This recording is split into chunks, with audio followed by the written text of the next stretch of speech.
A continuar en esta hora, amados hermanos, Shabbat Shalom para todos, con la parashá número 28, la parashá Metzorah. Amén. Dijimos que esta parashá, ¿qué significa el que tiene lepra o el que padece Saharat? El que tiene Saharat se está refiriendo a la persona que está contaminada de Saharat. Eso es lo que significa esta parashá Metzorah. ¿Ok? Y dijimos que esta parashá va del capítulo 14 del libro de Vayikra, versículo 1 al capítulo 15, versículo 33. Amén. Las lecturas adicionales que están en el segundo libro de Reyes, capítulo 7, verso 3 al 20, y de igual manera en el Brit Hadashah, Mateo 23, 16 a Mateo 24, 2 y capítulo 30, 31, versículo 30 31. ¿Ok? Vamos a retomar desde la segunda aliyá, que es esta primera la vimos ayer. Vamos a tomar desde la segunda aliyá para avanzar lo más rápido posible y tomar un pequeño descanso para luego entrar a lo que es la escuela de formación ministerial. ¿Ok? Su nombre, gloria. Segunda aliyá, capítulo 14 de Vayikra, de Levítico, capítulo 14, verso 14 dice: entonces el sacerdote tomará de la sangre de la ofrenda por la culpa y la pondrá el sacerdote sobre el cartílago de la oreja derecha del que ha de ser purificado, sobre el pulgar de su mano derecha y sobre el pulgar de su pie derecho. Entonces, aquí vemos un acto. Cartílago es este óvulo que tenemos, esta cosita aquí, a puntita a la oreja, por decirlo de alguna manera. Ahí se le ponía la sangre. Además de eso, el dedo gordo de la mano derecha y el dedo gordo del pie derecho. Amén. Entonces, el pulgar de la mano derecha, el pulgar del dedo gordo del pie, y la oreja derecha. Entonces, es posible que este versículo muestra que él es el que es purificado necesitará la sangre sobre los tres lugares que representan aquel pecado que lo llevó a recibir la zarat. Si su oreja escuchó la shonjara, se metió la mano donde no debía, si puso su pie donde no le correspondía, fue golpeado con zarat. Recuerdo que cuando en la infancia, que me llevaban a la iglesia, mi abuelita a la clase de los niños nos cantaban una canción, no sé si la cantarán todavía, que decía, ten cuidado mis manitas lo que tocan, mis ojitos lo que ven, mis oídos lo que oyen y mis pies donde caminan. Era una canción basado en esto. Y siempre que yo leo este pasaje, me recuerda eso. ¿Qué es lo que escuchamos? ¿Hacia dónde nos dirigimos? ¿Y qué es lo que hacemos con nuestras manos? Que habla de las acciones, ¿ok? Y por eso es que era untada la sangre en estas tres áreas importantísimas. Entonces, es posible que este versículo muestra que el que es purificado necesitará la sangre sobre los tres lugares que representan aquel pecado que lo llevó a recibir zarat o la lepra. Si su oreja escuchó la shonjara, entonces la lepra viene no solamente por hablar, viene por escuchar. El que le presta oído al chisme, el que le presta oído a los cuentos. Y es difícil, amados hermanos, alguien que voluntariamente le presta oído a un chisme, a una murmuración, a una calumnia, que se quede callado. Es muy difícil. Siempre va a comentar algo. Siempre va a decir algo. Ahora, lo vemos en el caso de que cuando Miriam, la hermana de Moisés, habló con Aarón y prácticamente ella fue y Aarón solamente escuchó. Y aunque allí no recibió lepra, el Señor, el Eterno, se la cobró a Aarón más adelante. ¿Por qué no lo hizo ahí? Quizás porque era el sumo sacerdote. Pero al final de los días, el Señor lo despoja de su vestimenta y ahí mismo murió. Entonces, hay que tener cuidado, no solamente lo que hablamos, sino a quién le prestamos oído y con qué intención le prestamos oído. Entonces, por eso su purificación es aplicada sobre estos tres lugares de su cuerpo. Este rito es muy similar al rito de la instalación de los sacerdotes en el Mizcán, como está escrito en Éxodo 29:20. De igual manera, nada más que al sacerdote se le ungía con aceite estas mismas tres áreas. Vamos a verlo. Éxodo capítulo 29, verso 20. Amén. Shemot 29:20. Y matarás el cordero y tomarás de su sangre y la pondrás sobre el cartílago de la oreja derecha de Aarón y sobre el cartílago de la oreja derecha de sus hijos y sobre el pulgar de su mano derecha y sobre el pulgar de su pie derecho y rociarás el resto de la sangre en el altar por todos los lados. Entonces vemos una acción similar. Nada más que en el leproso era para purificación y aquí era como una consagración al ministerio. ¿Cómo vamos a entender esto? Tanto los sacerdotes como el que es purificado de Sarat es objeto del mismo rito. Por un lado, podríamos entenderlo como el que había tenido Sarat ahora tiene el derecho para acercarse al Mizcán. Era también de una manera de devolverle su honor, de sacarlo de la vergüenza de haber tenido Sarat y que todo mundo entendía por qué era que venía Sarat sobre una persona.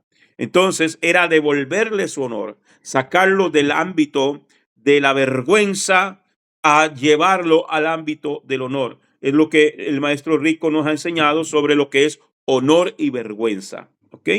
Entonces, tanto los sacerdotes como los que es purificado eran objeto de este mismo ritual. Amén.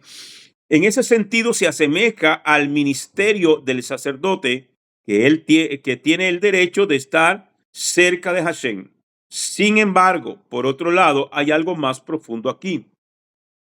Como el Mesías está asociado con un hombre leproso, llamado en el Talmud el estudioso leproso, así se le conoce al Mesías, todo este proceso de purificación del Metzorá está hablando de lo que el Mesías tenía que pasar para poder entrar en su gloria. Como él no tenía propio pecado, pudo cargar sobre sí el pecado de todo el mundo. De esta manera, la lepra del pecado del hombre fue cargada sobre él, como está escrito en el libro del profeta Isaías, Yeshayahu, en el capítulo 53, versos 4 y 6. Leamos. Ciertamente llevó él nuestras enfermedades y sufrió nuestros dolores. Nosotros lo tuvimos por azotado, como herido por Dios y afligido. Pero él fue herido por nuestras transgresiones, molido por nuestros pecados. El castigo que nos trajo paz fue sobre él, y por sus heridas fuimos nosotros sanados.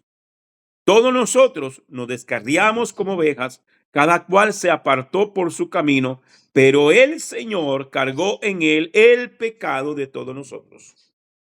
Después de la resurrección, Yeshua fue limpiado de la impureza que había obtenido por medio de la lepra del pecado, como está escrito en el libro del profeta Zacarías, capítulo 3, versos 2 al 5. Vamos a leerlo. El ángel de Hashem dijo a Satanás: Adonai te reprenda. El Señor que ha escogido a Jerusalén, ¿no es este un tizón arrebatado del fuego? Ahí está hablando del mismo Yeshua. Y Yehoshua estaba vestido de ropas sucias en pie delante del ángel. Y éste habló y dijo a los que estaban delante de él: quitadle las ropas sucias. Y a él le dijo: mira, he quitado de ti tu iniquidad y te vestiré de ropas de gala. Después dijo que le pongan un gorro limpio en la cabeza. En las otras versiones está hablando del sumo sacerdote Josué, ¿ok? Llevaba el mismo nombre, pero no es Josué el que sustituyó a Moisés. Y le pusieron un gorro limpio en la cabeza y lo vistieron con ropas de gala, y el ángel de Hashem estaba allí. Mediante este acto de purificación, Yeshua fue introducido en el ministerio sacerdotal según el orden de Melquisedec. Por eso hay una semejanza entre el rito de purificación del Metzorá, o del que padece de lepra, y la instalación en el ministerio sacerdotal. Amén. Entonces, esto es importante que lo podamos entender. Yeshua también tuvo que pasar ese proceso de purificación por cuanto en él había cargado con la lepra del pecado de toda la humanidad, de todos nosotros. Tercera aliyá, Vallicrá 14:21. Pero si es pobre, y no tiene suficientes recursos, entonces tomará un cordero como ofrenda por la culpa, como ofrenda mecida, a fin de hacer expiación por él, y una décima de una efa de flor de harina mezclada con aceite para ofrenda de cereal, y un loc de aceite. Aunque el hombre sea pobre, no hay rebaja en cuanto al animal que tenía que dar como ofrenda por la culpa. Tanto el rico como el pobre tenían que dar un cordero por la culpa. Esto nos enseña que el precio para liberar al hombre no puede rebajarse. Es el mismo para el rico como para el pobre. Los dos tenían que pagar igual. Amén. El precio es la muerte del Cordero de Dios. Por medio de la muerte del Cordero, tanto el rico como el pobre podrán ser libres del pecado y purificados para poder entrar en el santuario celestial y estar cerca de Hashem y servir en el ministerio de Melquisedec. Amén. Ok. Entonces, cuarta aliyá. Yo le dije que hoy era rápido para tener un chancecito y descansar un poquito para acomodarnos con la clase que viene. Cuarta aliyá, Levítico 14:34. Cuando entréis en la tierra de Canaán o de Canaán, que os doy en posesión, y ponga yo una marca de lepra sobre una casa en la tierra de vuestra posesión. Esta ley solo se aplica sobre las casas en la tierra de Israel. Sin embargo, las casas que están en la ciudad de Jerusalén nunca podrán ser declaradas impuras. Además, las casas tenían que ser de una manera especial para que esta ley aplicara sobre ellas. Solo las casas que tenían piedra, o sea, las que estaban hechas de piedra, madera y tierra en las paredes, podían ser declaradas tamé o impuras, ¿ok? Como lo hacían las casas de adobe anteriormente, algo así parecido, ¿ok? Levíticos 14:45 dice: derribará pues la casa sus piedras, sus maderas y todo en el emplaste de la casa, y los llevará fuera de la ciudad en un lugar impuro. El mundo es una casa. Hashem ha enviado sus ángeles para inspeccionar si la casa está libre de contaminación. O sea, que cuando una casa estaba contaminada con la lepra, tenía que hacerla totalmente arrancada, todos estos elementos que ya vimos, para poder ser purificada el lugar. El mundo es una casa. Nosotros no tenemos otra casa, es esta, el mundo donde vive este planeta Tierra. Hashem ha enviado a sus ángeles y los enviará una vez más para inspeccionar si la casa está libre de contaminación. Pregúntese, ¿cómo está su casa? Su casa donde usted vive. que se mueve dentro de esa casa, que se habla dentro de esa casa. Por eso yo siempre lo he dicho, el problema no es la casa, el problema es el que vive dentro de la casa que contamina la casa. ¿Ya? Y se vuelve una casa de inmundicia. El mundo es una casa. Y que el Eterno envía a sus mensajeros, envía a sus ángeles para inspeccionar la casa si la casa está libre de contaminación. Pero aunque fue raspada una vez por medio del diluvio, volvió a aparecer la maldad y se está extendiendo.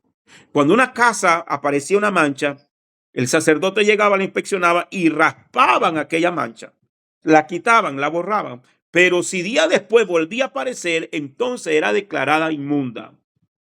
Dios ya hizo ese trabajo, el Eterno ya hizo ese trabajo. La primera ocasión, con el diluvio, la purificó. Pero ¿qué pasó? La lepra volvió a aparecer. Y no solamente es que volvió a aparecer, la lepra del pecado antes del diluvio, y que por eso vino el diluvio para purificar aquella casa, pero ahora vuelve a aparecer, y no solamente vuelve a aparecer, sino que se ha extendido más y más y más. Por lo tanto, no queda más remedio que derribar la casa. Cuando aquella casa ya se había hecho una limpieza y volvió a aparecer la lepra, no había otra limpieza. Había que derribar la casa. Este mundo será destruido después del milenio del reino mesiánico de Mashiach. Como está escrito en la segunda carta del apóstol Pedro, Kefa, en el capítulo 3, verso 10 al 14. Ok. Para los que a veces leemos la Biblia y no la entendíamos. Pero ¿por qué esto va a arder? La Biblia lo dice. Ok. ¿Por qué es ese juicio? Porque hay que limpiar los cielos y la tierra. Vamos a verlo. Segunda de Pedro 3:10 dice: pero el día del Señor vendrá como ladrón. ¿Cuál día es ese? El día del juicio.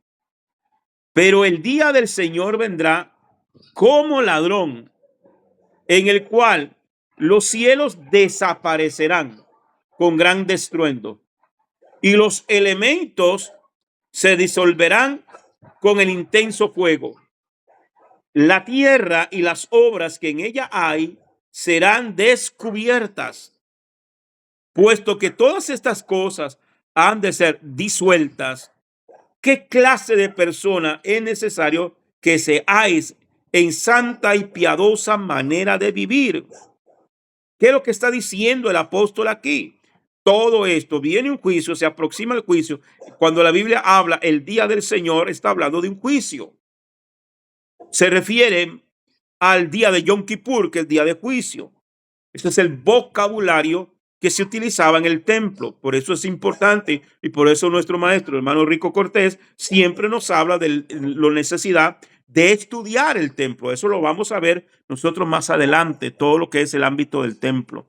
Y lo vamos a ver en la Escuela de Formación Ministerial DAAD. Verso 12. Aguardando, le vuelvo y repito el verso 11. Puesto que todas estas cosas han de ser disueltas, por cuanto todo esto va a ser destruido por fuego, tiene que venir esa purificación por fuego. Dice, y la tierra, dice, disueltas. ¿Qué clase de persona es necesario que seáis? O sea, ¿qué clase de persona tenemos que ser ya que se nos viene un juicio? Pues tenemos que ser unas personas santas, piadosas en toda nuestra manera de vivir. Piadosa es limpia en toda nuestra manera de vivir. Aguardando y apresurando el advenimiento del día de Dios, a causa del cual los cielos, siendo encendidos, se disolverán y los elementos, siendo quemados, se fundirán.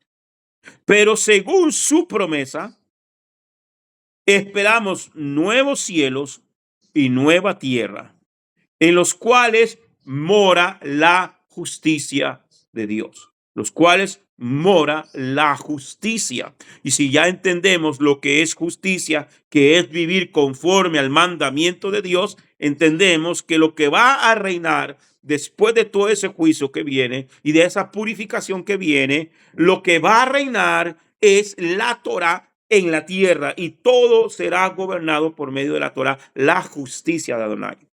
Versículo 14, perdón.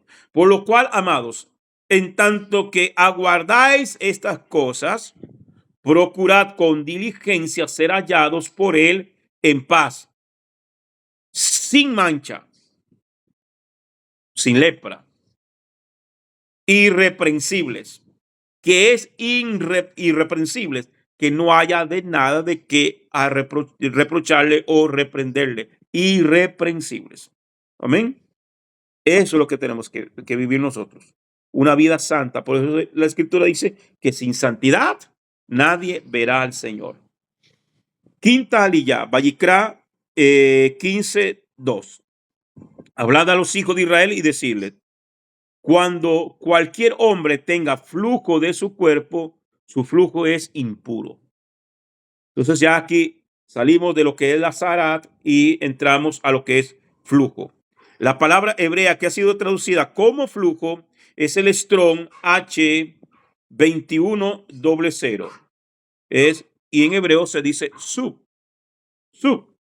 Y significa emisión, flujo, corriente, emanación. Aquí no se refiere a la emisión de semen, sino de otro tipo de flujo. Como la palabra flujo se repite 2 veces, se deduce que la impureza ritual empieza a partir de la segunda emisión de flujo. Este tipo de impureza es más severo que la impureza producida por la emisión del semen y requiere sacrificios para su purificación. Veamos el verso 4, capítulo 15. Toda cama sobre la cual se acueste la persona con flujo quedará impura, y todo sobre lo que se siente quedará impuro. El rabino Rashi destaca que los verbos se acueste y se siente están escritos de manera que no puede referirse a objetos que están designados para otra función como la de recostarse o sentarse. Con otras palabras, solo se refiere a camas y sillas. Levítico 15:5 dice: además, cualquiera que toque su cama lavará su ropa, se bañará en agua y quedará impuro hasta el atardecer. Una cama que ha sido tocada por el que padece flujo, se ha convertido en una fuente primaria de impureza, en hebreo hatumá, y por eso tiene la capacidad para transmitir impureza a las personas. La persona que ha tocado una cama tocada por transmite incluso impureza a sus propias ropas. Por eso tendrá que pasar tanto su ropa como todo su cuerpo por una mikveh para poder ser tajor, ritualmente puro. La purificación se hace efectiva a la caída del sol, ¿ok? Se hacía un mikveh, una tevilá, y quedaba impuro hasta que cayera la noche o empezara la noche. ¿Por qué? Porque es la noche la que marca el inicio de un nuevo día, ¿ok? Por ese motivo. El hecho de que la persona que se ha sumergido en una mikveh no obtiene pureza ritual hasta la tarde es una indicación de que lo que finalmente hace efectiva la purificación es la muerte del Mesías que ha ocurrido por la tarde. Levítico 15:9 dice: y toda montura sobre la cual cabalgue la persona con el flujo quedará impura. Una montura queda impura no con el mismo grado de impureza que las camas y las sillas que se han estado bajo Esto significa que el que toque una montura donde ha cabalgado un sab o un sub no necesita sumergir su ropa en una mikveh, sino que solo su cuerpo. Según Rashi, esto solo se refiere a las partes de la montura que no son el mismo asiento. En asiento obtiene el mismo nivel de impureza que una silla. 15:13. Cuando el hombre con flujo quede limpio de su flujo, contará para sí 7 días para su purificación. Entonces lavará su ropa, bañará su cuerpo en agua corriente y quedará limpio. Y vemos una persona que estaba con flujo y tiene que hacer ese ritual de purificación, lavando su ropa y su cuerpo. La palabra hebrea que ha sido traducida como corriente es el Strong H2416. En hebreo es Hay, que significa vida, vivo, crudo, fresco. Esto nos enseña que solo el agua viva de manantial es capaz de purificar un cuerpo que tiene impureza ritual. Por lo tanto, para que una mikveh pueda purificar, tendrá que tener aguas que hayan sido introducidas en el mikveh de manera natural, no por medio de la intervención del hombre. ¿Qué significa esto? Por ejemplo, para que nosotros hagamos tevilá en una mikveh se le llama a una pila o a un estanque, pero el agua que tiene ese estanque viene de fuente de aguas vivas, de aguas corrientes, ¿ok? Entonces, por ejemplo, no puede ser en una piscina común y corriente que la gente practican, ir a bautizarse o hacer tevilá en una mikveh, en una piscina, perdón. No, por eso nosotros debemos de utilizar, podemos hacer una pileta, sí, pero que el agua venga de un río, de una fuente de agua viva. No se puede hacer en un balneario, no se puede hacer en un estanque, no se puede hacer en una pileta y llenarla con agua y a baldaos. No, tiene que venir agua corriente, que fluya el agua, que fluya para que donde está fluyendo salga todo. ¿Ok? Por eso es que podemos hacer tevilá o el bautismo en ríos, en el mar, amén, o en una pileta que la fuente venga corriendo de aguas corrientes. Eso es lo que se refiere.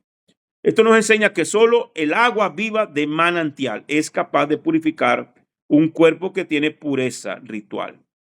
Entonces, por eso no se hace antes que me haga la pregunta, no se hace un bautismo en la ducha de la casa, en el baño de la casa. ¿Por qué? Porque eso es agua que está estancada por allá, que todo el sistema de acueductos y alcantarillado nos la hace llegar, pero no es que viene directamente de un río. Oye, ¿ok? Porque está almacenada, está estancada. Con otras palabras, una piscina a la cual el agua haya sido llevada por la fuerza del hombre, por una bomba de agua o por tuberías de metal que pueden llegar a ser impuras, no es apta para la purificación. El agua tiene que llegar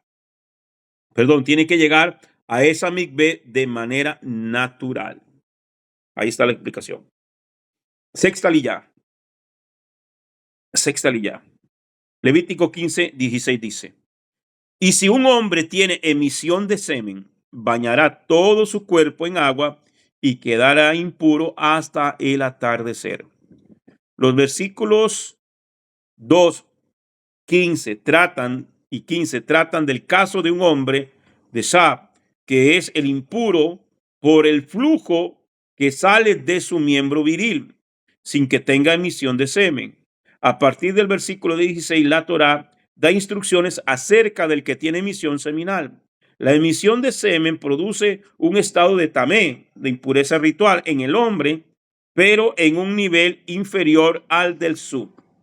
La Torá dice que el hombre que tiene emisión de semen tendrá que bañar todo su cuerpo en agua para poder ser purificado a la caída del sol. La palabra hebrea que ha sido traducida como bañará es el Strong H7364 y en hebreo se dice rakat, que significa lavar, bañar, limpiar, hacer abluciones, purificar con agua. Ahora, si él usa cualquier agua para lavarse, no será purificado, puesto que el agua quedaría impura al tocar al que es tamé. Hemos visto en Levíticos 11:36 que la única agua que no puede volverse impura es la que está en una mikveh compuesta por una fuente natural y un hoyo. Ok, entonces, ¿por qué? Porque el agua está fluyendo, no se queda la impureza en el agua, está fluyendo. Por lo tanto, la única agua que sirve para lavarse de la impureza es el agua de una migbe con esas características. Muchos ríos y lagos son aptos para la purificación. Este versículo dice que todo el cuerpo, literalmente toda su carne, tiene que ser bañado en el agua. Levíticos 11:32 enseña que los objetos que son introducidos en el agua de una bebé son purificados. De esto deducimos que es necesario que que se purifique se sumerja en el agua. Por eso, eh, me sacó. Por eso es que, amados hermanos, eh, el tevilá no es rociado en la cabecita como lo hacen por allá en el sistema religioso, ¿verdad? No, tiene que ser eh, completamente sumergido la cabeza. Una persona puede hacer tevilá por sí sola. Sí, puede hacerlo. Usted puede ir al río, hacer sus oraciones y sumergirse en estado como en forma fetal hasta que se le moje toda la cabeza. Todo, todo. Tiene que ser todo. Si no, no está hecho bien la tevilá. ¿Ok? Además, tiene que estar sin ropa y sin objetos que obstruyan el contacto directo con el agua. Con otras palabras, tiene que estar totalmente desnudo para que su purificación sea válida. Aquí estamos hablando de una mikveh o de una purificación por estado de tamé. Ya no es la tevilá de conversión, es otra cosa. De este versículo también deducimos que el tamaño de la mikveh tiene que ser suficientemente grande como para que un hombre pueda introducir todo su cuerpo en ella.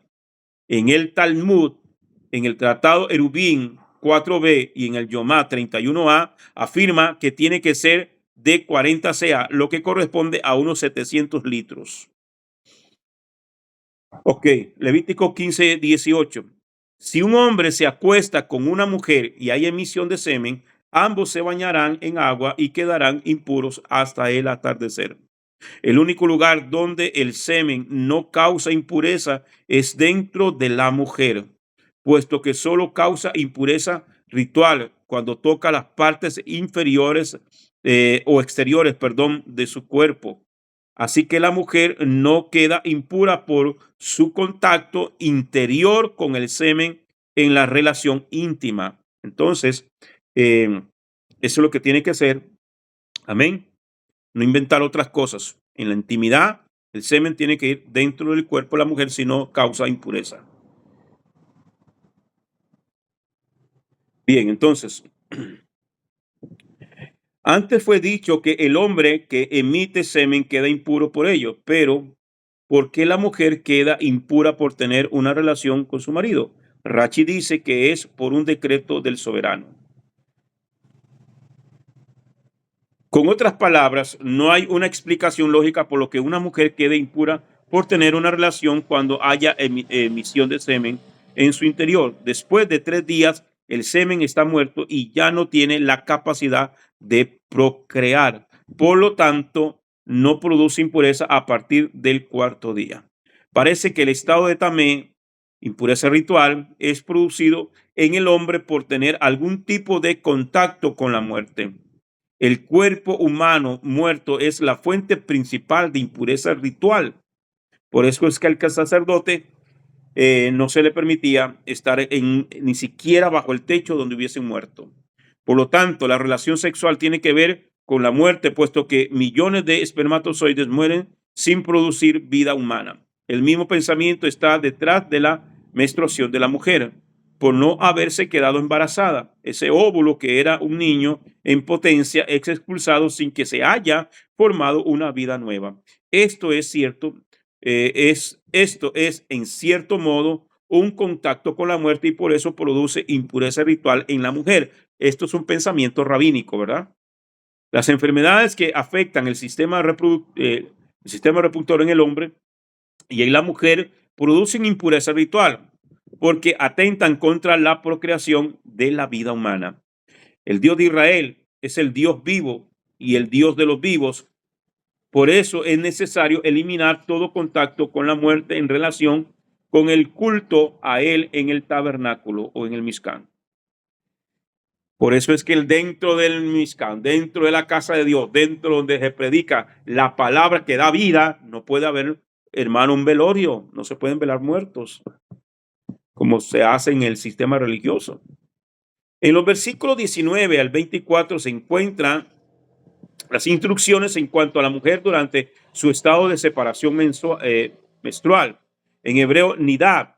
Este versículo dice que el tiempo de nidab es de 7 días. El primer día es contado cuando ella empieza a manchar con su sangre, independientemente de la hora del día cuando esto ocurra. Si ese día cuenta como el primer día, incluso si solo quedara unos minutos hasta la caída del sol. Así que el día en que empieza el flujo de sangre es contado como un día entero.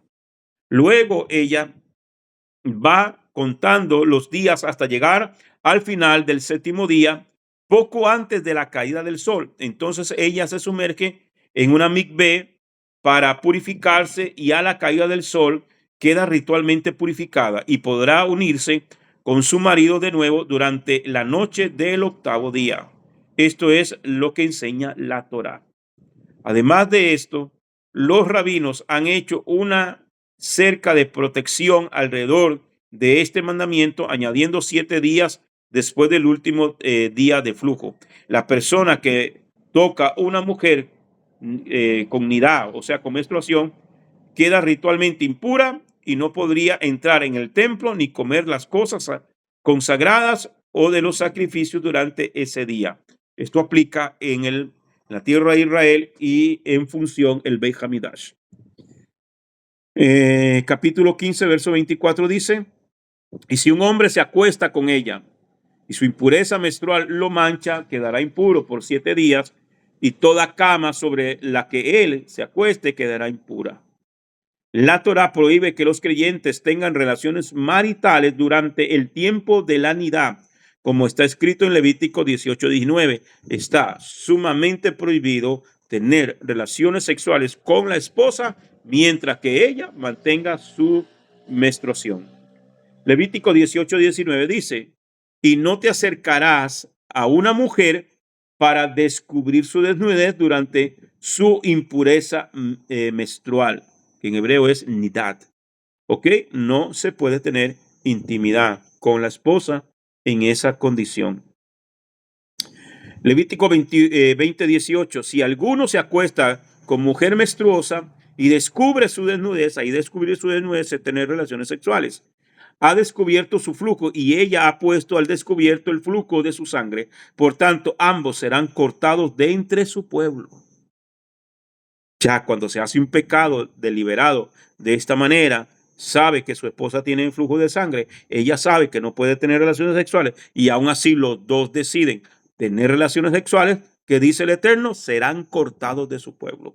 Esto se llama pecado de muerte. Ezequiel capítulo 18, versos 5 al 6 dice: pero el hombre que es justo y practica el derecho y la justicia y no come en los santuarios de los montes, o sea, en los comidas idolátricas dedicadas a los ídolos, y no come en los santuarios de los montes, ni levanta sus ojos a los ídolos de la casa de Israel, ni amancilla a la mujer de su prójimo, ni se acerca a una mujer durante su menstruación. O sea que todos estos pecados van incluidos. Estar con una mujer menstruosa es lo mismo que estar comiendo comidas sacrificadas a los ídolos, es lo mismo que estar practicando la idolatría, es lo mismo, porque los está metiendo dentro de eso mismo. Un hombre que practique la justicia, el hombre que es justo, que practica el derecho y la justicia, o sea, un hombre que practica la Torá, no hace estas cosas. Entre esas, acostarse con una mujer o tener relaciones sexuales con una mujer mientras esté en su estado menstrual. Ezequiel 22:10. En ti se ha descubierto la desnudez del padre, y en ti han humillado a la que estaba impura por su menstruación. Ahí es el reclamo que está haciendo el Eterno de cuando Israel estaba haciendo todas estas cosas. La casa de Israel cayendo en la inmundicia de la idolatría, el pecado, y todo esto es comparado con toda esta inmundicia. ¿Cómo es posible que Levíticos 15:24 se habla de que un hombre pueda acostarse con una mujer de manera que su impureza menstrual lo manche? Si está prohibido tener relaciones durante los 7 días de la nidad de la mujer. La explicación lógica es que aquí no se trata de que el hombre se acueste con su esposa durante la semana de nidad, sino justo al comenzar esa semana. Sin darse cuenta, tuvieron una relación por equivocación, justo cuando su flujo empezó. En ese caso, el varón queda impuro durante una semana, al igual que la mujer. Ok, entonces ahí está explicando. Si un hombre esa noche decidieron tener relaciones sexuales, pero no sabían, y en ese instante le llegó la menstruación, no fue adrede, no fue planificado, sino que cayó en el momento. Ok, quedan impuros los dos por 7 días. Amén. Ok, entonces, en el otro caso, ambos son castigados por la pena de caret, por corte de la persona de su raíz divina y muerte espiritual. Es cortado de su pueblo cuando se hace voluntariamente. Levíticos 15:25, porque todo pecado voluntario es rebelión, es pecado de rebelión. Cuando, ya ahora, antes no lo sabíamos, ok, hoy ya lo sabemos. Si hoy yo me acuesto con mi esposa sabiendo que está en estado menstrual simplemente porque me ganó la calentura, no, ahí ya estoy en un pecado de rebelión. Me estoy rebelando contra lo que dice la Torá, contra lo que el Eterno ha establecido. Y para un pecado de rebelión no hay sacrificio que valga. Entonces, dice en el verso 25, si una mujer tiene flujo de sangre por muchos días fuera del periodo de su impureza menstrual, o si tiene flujo después de ese periodo, todos los días de su flujo impuro continuará, y su flujo impuro continuará como en los días de su impureza menstrual, es impura. Ahora la Torá trata de la sabá, que es un caso diferente a la menstruación normal. Se trata de tener flujo de sangre fuera de los 7 días de nidad. Entonces ya no es nidad, ya no es menstruación. Ahora se llama sabá. ¿Ok? Como una hemorragia continua de sangre. ¿Ok? En el caso de que la mujer sangre 1 o 2 días más, es decir, un total de 8 o 9 días, ella no pasa al estado de sabá, porque está escrito por muchos días fuera del periodo de separación. Necesita haber por lo menos 3 días de flujo fuera del periodo menstrual para que sean considerados como muchos días. Ok, pasaron los 7 días, cumplió 10 días y aún así todavía tiene flujo. 11 días y aún así todavía tiene flujo, entonces ya está fuera de su periodo normal de menstruación y ya deja de ser nidad y pasa a ser sabá. ¿Ok? Entonces, cuando este flujo de sangre anormal se elimina a 1 o 2 días, ella puede bañarse el día siguiente al flujo y esperar hasta la tarde. Si no hay flujo por la tarde, ella se vuelve pura y podrá unirse otra vez con su marido. Podría ser el flujo de la menstruación, podría ser que el flujo de la menstruación se alargue 3 días fuera de los 7 días, o podría ser que haya flujo durante 3 días o más.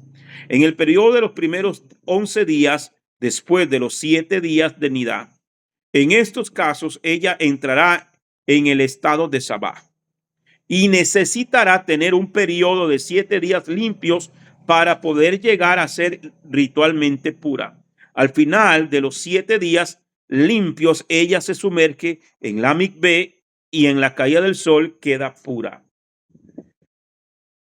En el 8º día necesitará presentar sacrificios en el templo para su expiación, al igual que el varón cuando es purificado de su estado de sabá, como ya hemos visto en Levítico 15, del verso 2 al verso 15. Los rabinos han unificado las leyes de los dos casos de Nidá y Sabá por razones de protección del pueblo. Han hecho una cerca de protección alrededor de la Torá por causa de los peligros de confusión en la aplicación de estas expresiones y por el rigor de la pena de caret en el caso de su violación. Amén. En este caso, hermanos, por eso es que vemos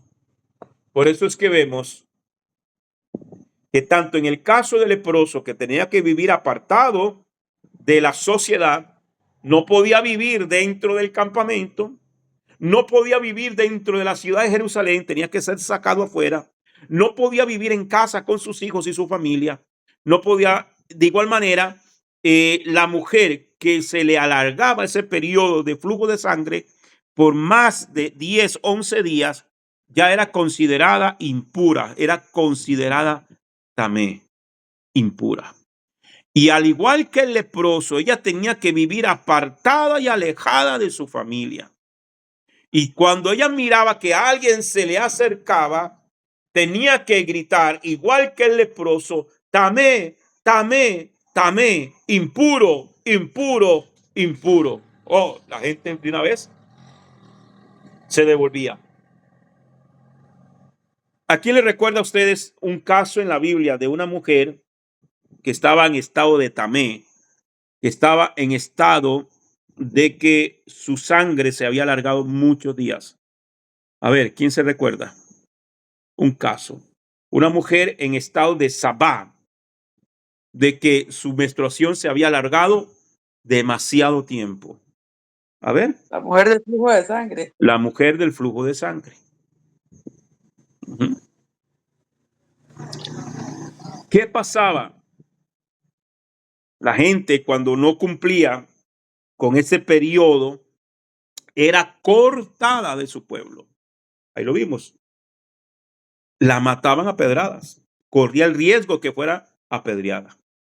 Pero cuando dice, y esta mujer que nos recuerda la hermana Juanita, esta mujer tenía 12 años.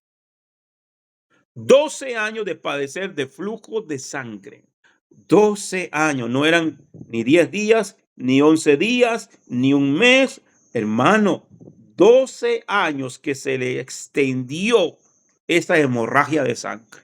Estaba completamente impura. Dice que era una mujer que había tenido mucho dinero y que todo lo había gastado y nada había aprovechado. Antes más bien le iba peor. Había gastado su dinero en médicos. Pero oyó hablar de Mashiach. Oyó hablar de Yeshua. Y ella dijo, si tan solamente tocare el borde de su manto. ¿Qué hay en el borde del manto de un rabino judío? ¿Qué hay? ¿Qué hay en el manto de un hombre hebreo? ¿Qué hay? ¿Qué hay? ¿Qué carga? ¿Qué carga? ¿Ah? Los talit. Los tzitzit. ¿Qué representan los tzitzit? ¿Qué representa? La Torá. Los 613 mandamientos. Eso representa. ¿A qué se aferró ella? A la Torá. Que su palabra, tu palabra me es de sanidad. La palabra sana. Ella dijo, si tan solamente tocare el borde de su manto, ella se agarró, fue de los tzitzit. Fue sanada. Eso fue lo que ocurrió ahí. Entonces, pero imagínense, esa mujer sin casa, sin su esposo, sin sus hijos, sin dinero, en vergüenza. Mashiach, la fe de esa mujer, la emuná, creyó a la palabra, conocía la profecía, oyó hablar de Mashiach. ¿De qué oyó hablar ella? El que resucitaba a los muertos, el que sanaba leprosos. Este es el Mashiach. Ya lo vimos ayer. ¿Cómo era que se iba a reconocer el Mashiach? Por alguien que sanaba lepra. Uno que venía a sanar, por eso se le conocía como el estudioso leproso, se le conoce en el ámbito de los rabinos, en el Talmud, el estudioso leproso, el Mesías leproso. ¿Por qué? Porque él iba a cargar con esa. Él era el que podía, el único que podía curar la lepra. Era el verdadero Mesías. Ella dijo, yo oí hablar de él, escuché el testimonio que sanaba leprosos, que sanaba esto, que sanaba aquí. Si tan solamente yo tocare el borde de su manto, si tan solamente me agarrara de eso, si tan solamente me acerco al mandamiento, si tan solo me acerco se llenó de fe. Su emuná lo reconoció como el Mesías. ¿Usted sabe cuántos rabinos habían en la época de Mashiach? Muchísimos. ¿Por qué no buscó a otro que cargara Zixit? No, es que ningún otro sanaba leproso, solamente este, que era el verdadero Mesías. Amén. A mí me emociona esto. Bien, amados. Vamos a brincar voy a leerle aquí rápidamente. Ya vamos a terminar. Ok, entonces dijimos que los mismos rabinos, ellos pusieron un cerco ahí como para que la gente no violara inconscientemente estos mandamientos. El rabí Jacob Ben Asher escribe en Tur Yoreh Deat, en la página 183, cuando aumentaron las dificultades del exilio, cuando las tribulaciones se multiplicaron y los corazones se volvieron a afligir, los sabios temieron que pudieran producirse errores en el cómputo de los días considerados como puros, mientras que en realidad eran impuros. Ahora bien, como cualquier error en este aspecto puede conllevar un isur karet, que se han cortado, la pena de cercenamiento, de cortarlos de su pueblo, decretaron de una manera general que la menor pérdida de sangre impura exige para volver al estado de pureza, que se cumplan con un periodo de 7 días puros y previos a la inmersión. O sea que antes de hacer la tevilá, antes de entrar a la mikveh, hacer inmersión, tiene la mujer que haber pasado 7 días pura, ya sin flujo, ¿ok? Para que pueda purificarse bien. Esto significa que hoy en día la halajá estipula, la halajá, ¿qué es? La halajá es como el reglamento de la ley para poder cumplir el mandamiento. Estipula que después de la última mancha de sangre que se produce en un paño que se usa para hacer la inspección, hay que contar 7 días limpios, llamados la semana blanca.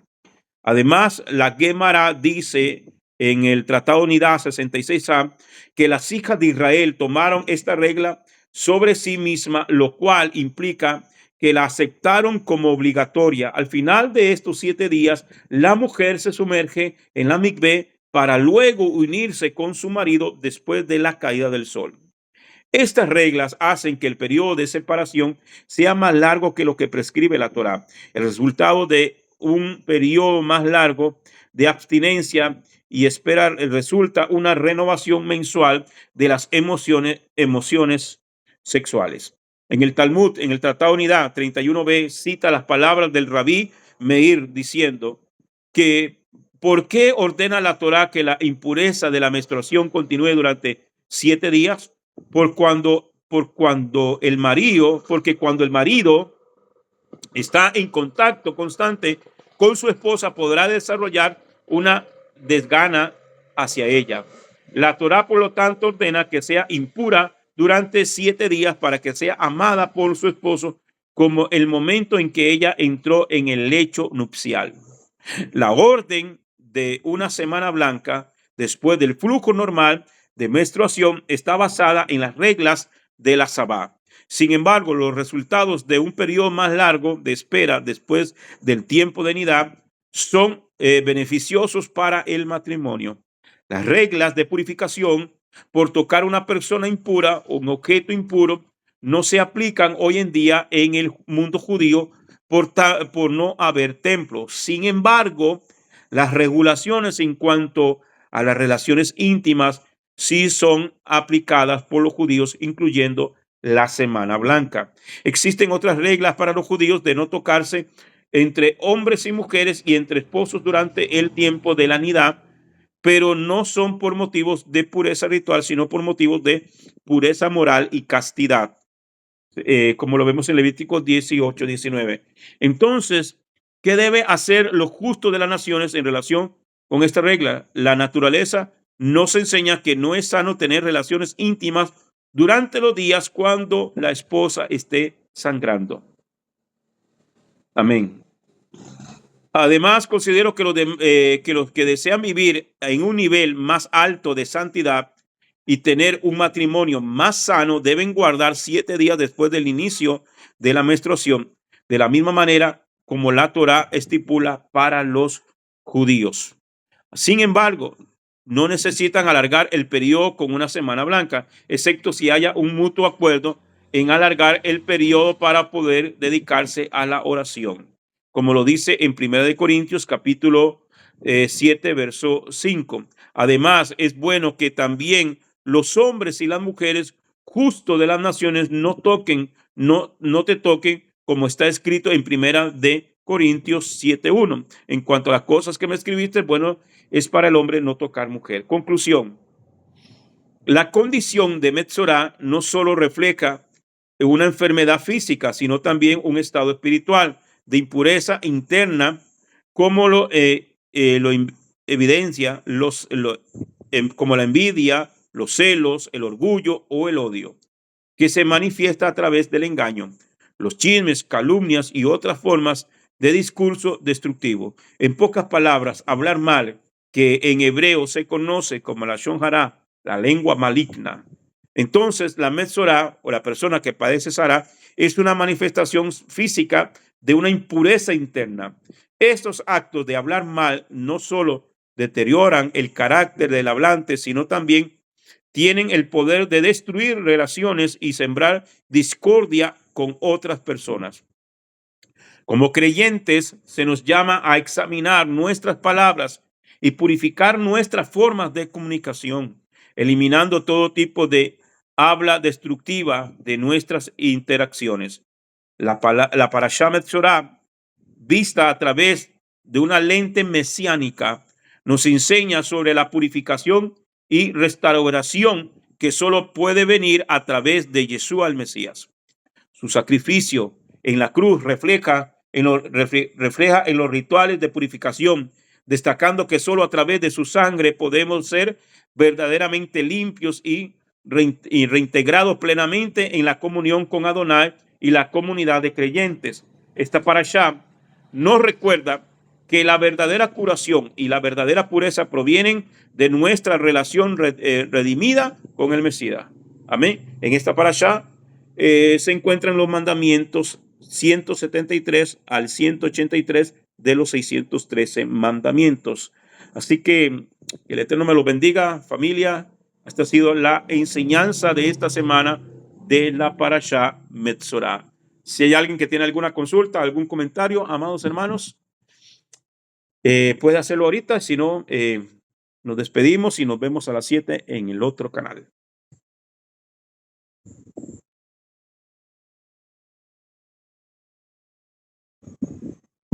¿Todo claro? Amén. Bien. Amén, amén, profesor, gracias. Gloria al Eterno. Bien, amados. Vamos entonces a orar. Vamos a pedirle, hermano Jorge, que nos despida en oración y nos vemos a las 7.